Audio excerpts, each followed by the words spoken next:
संभाजीनगरमध्ये महावितरणच्या गलथान कारभारामुळे चिखलठाणा इथं 2 शेतकऱ्यांचा मृत्यू झाल्याची घटना घडली आहे। संतप्त शेतकऱ्यांनी रात्री उशिरापर्यंत चक्काजाम आंदोलन केलं।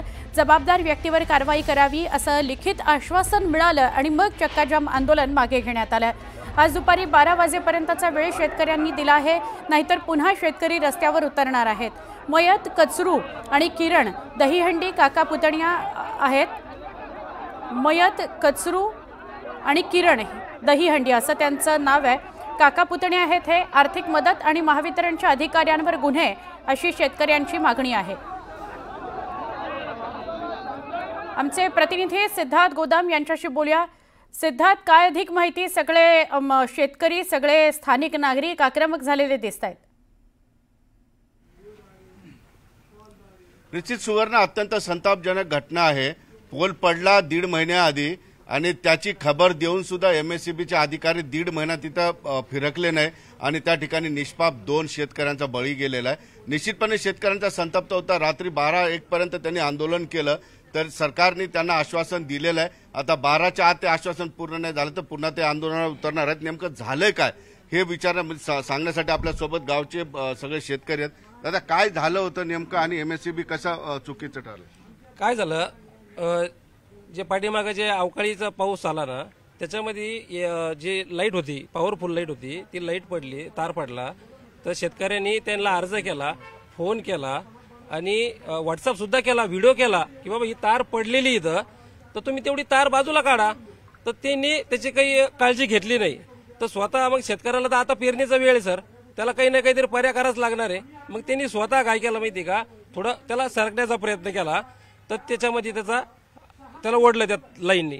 तर त्यांचे समजा चुलते, तर त्यांना ते वाचवायला गेले, त्यांना बी ते पकडलं लाईनीने। मग त्याच्यामध्ये शेतकऱ्याची काय चुकी, मला हे म्हणायचं आहे। काय आश्वासन दिलंय आणि सरकारचं काय? आम्ही रात्री त्यांनी काय केलं, आम्ही ज्यावेळेस रस्ता रोको आंदोलन केलं ना, त्यांनी आम्हाला एक साध्या याच्यावरती त्यांनी जिल्हाधिकाऱ्यांनी आम्हाला एक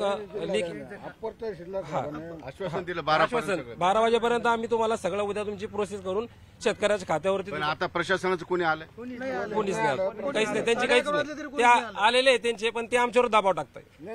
दबाव काय टाकताय? दबाव काय टाकताय म्हणजे त्यांनी काय सांगितलं, काय म्हणजे जे आहे ते काय दबाव टाकतात? एक मिनिट, त्यांचं म्हणणं आहे का तुम्ही पीएम करून घ्या, असं करा तसं करा। आम्हाला पीएम करण्याच्या अगोदर शेतकऱ्याच्या खात्यावर पेमेंट जमा झालं पाहिजे, त्यांना नुकसान आर्थिक मदत भेटली पाहिजे, आमचं एवढंच म्हणणं आहे।